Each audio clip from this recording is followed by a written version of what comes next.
बहुत समय पहले की बात है। उत्तर दिशा में फैले हुए एक विशाल राज्य में महाराज वीरेंद्र सिंह का शासन था। वह न केवल वीर थे, बल्कि न्यायप्रिय और दयालु राजा भी थे। उनके राज्य में कोई भूखा नहीं सोता था, कोई अन्याय नहीं होता था। महल में सुख, समृद्धि और वैभव की कोई कमी नहीं थी, परंतु राजा के मन में एक अधूरापन था। उनके कोई संतान नहीं थी। रानी कौशल्या ने अनेक व्रत किए, देवी की पूजा की और अंततः एक दिन उनकी कोख से एक सुंदर कन्या का जन्म हुआ। नाम रखा गया किशोरी। किशोरी जितनी सुंदर थी, उतनी ही सौम्य, करुणामयी और बुद्धिमान थी। उसकी आंखों में करुणा की गहराई थी और हृदय में दया की नदी बहती थी। राजा और रानी का जीवन जैसे पूर्ण हो गया। पूरे राज्य में उत्सव हुआ, चारों दिशाओं में संगीत गूंज उठा। वर्षों बीत गए और किशोरी बड़ी होकर एक कमल की तरह खिली हुई कन्या बन गई। स्नेह से भरी, सबकी प्रिय, पर भीतर से बहुत सरल। 7 रानियों की ईर्ष्या। राजा वीरेंद्र सिंह के हरम में और भी 7 रानियां थीं, सुंदर परंतु हृदय से ईर्ष्यालु। वे सोचती, कौशल्या ने एक बेटी जन्म दी और अब राजा का सारा स्नेह उसी पर है, हमारी ओर तो कोई देखता भी नहीं। धीरे धीरे उनका मन असंतोष और जलन से भर गया। उन्होंने ठान लिया कि किशोरी को किसी न किसी तरह नीचे दिखाना है, ताकि राजा का प्रेम उससे हट जाए। एक दिन जब किशोरी बगीचे में फूल तोड़ रही थी, बड़ी रानी मंदाकिनी वहां आई। उसने मीठे स्वर में कहा, बेटी, तुम्हारा भाग्य बड़ा उज्जवल है। राजमहल की कन्याओं के लिए देवता भी आकाश से उतरते हैं। क्या तुम चाहोगी कि तुम्हें भी कोई ऐसा वर मिले जो पूरे जग में अनुपम हो? किशोरी भोली थी।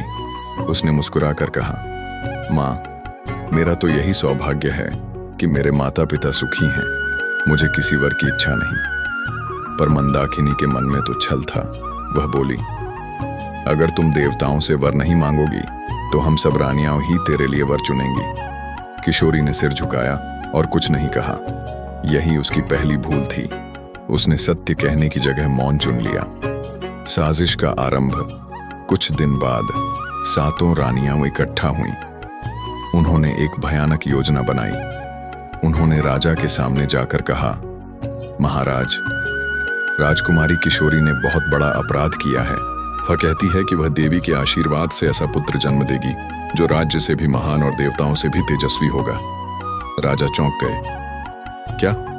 किशोरी ने ऐसा कहा? जी महाराज, रानियां बोली, यह घोर अभिमान है। वह तो अभी बालिका है और ऐसी बातें कर रही है। राजा क्रोध में अंधे हो गए। बिना सच्चाई जाने उन्होंने आदेश दिया, उसे राज्य से निष्कासित कर दो। वह जंगल में रहे जब तक अपने कथन का प्रमाण न दे। किशोरी स्तब्ध रह गई। वह रोती रही, कहती रही, पिताजी, मैंने ऐसा कुछ नहीं कहा। पर उसके आंसू राजा के क्रोध के सामने हार गए। वनवास किशोरी को महल से निकाल दिया गया। उसने न अपने गहने लिए, न वस्त्र, केवल मां की दी हुई एक छोटी मूर्ति और सत्य का विश्वास।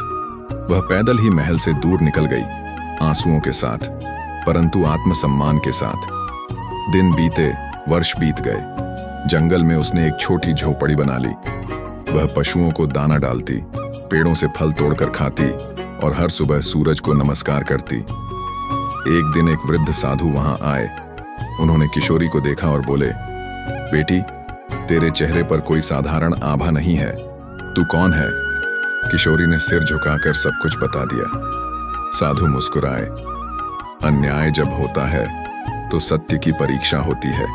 तू धैर्य रख, समय तुझे वही देगा जो तेरा है। उन्होंने आशीर्वाद दिया, तेरे जीवन में वह प्रकाश आएगा जिससे सारे राज्य का अंधकार मिट जाएगा। सत्य का वरदान। कुछ महीने बाद साधु फिर लौटे। उनके साथ कुछ वनवासी थे।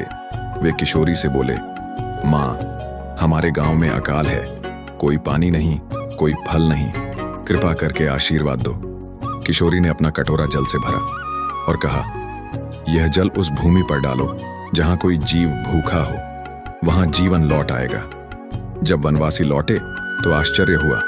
जिस भूमि पर उन्होंने वह जल गिराया, वहां हरा अंकुर फूट पड़ा और मीठा जल बहने लगा। समाचार पूरे राज्य में फैल गया। वह राजकुमारी जिसे निकाला गया था, अब वन में चमत्कार कर रही है। सत्य का उदय। राजा वीरेंद्र सिंह को यह समाचार मिला। पहले तो उन्होंने विश्वास नहीं किया, परंतु जब साधु स्वयं दरबार आए तो बोले, महाराज, आपकी बेटी कोई साधारण कन्या नहीं, उसके भीतर सत्य और तप का तेज है। आपने बिना सुने उसे दंड दिया। राजा का हृदय पिघल गया। वह स्वयं किशोरी को लेने जंगल पहुंचे। जब उन्होंने उसे देखा, वह फटे वस्त्रों में थी, पर उसके चेहरे पर शांति की चांदनी थी। राजा रो पड़े। बेटी, मुझे क्षमा कर दे, मैंने झूठ पर विश्वास किया।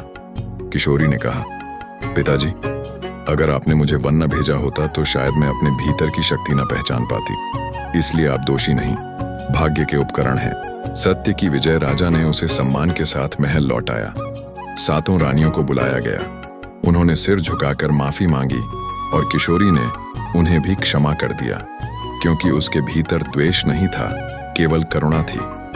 समय बीता और एक दिन किशोरी ने एक तेजस्वी बालक को जन्म दिया। वह बालक बड़ा होकर ज्ञान, न्याय और सत्य का प्रतीक राजा बना, जिसने सबको यह सिखाया कि इस सत्य को चाहे जितना दबाओ, वह अंततः अपने प्रकाश से सब कुछ प्रकाशित कर देता है।